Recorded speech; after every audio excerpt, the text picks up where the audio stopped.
peut pas parler de travail sur les addictions sans parler du bénéfice secondaire d'une addiction. C'est-à-dire qu'à un moment, quand tu es dans un comportement addictif, il y a forcément un bénéfice. Tu en tires quelque chose. Sinon, tu serais pas fou, tu consommerais pas ce produit. Et bien entendu, très souvent, les bénéfices secondaires sont inconscients. J'avais un jeune d'une vingtaine d'années qui buvait. Tous les soirs, il buvait. Son père était parti quand il avait 5 ans, il vivait tout seul avec sa mère. Et c'est sa mère qui lui payait l'alcool.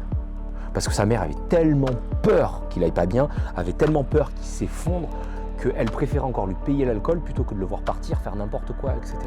Et en fait, c'était un cercle sans fin, c'était horrible. Il m'a regardé un jour, il s'est effondré en pleurant, en me disant « Mais Alain, si demain je suis sobre, ça veut dire que je suis libre, ça veut dire que je peux partir, que je peux faire ma vie.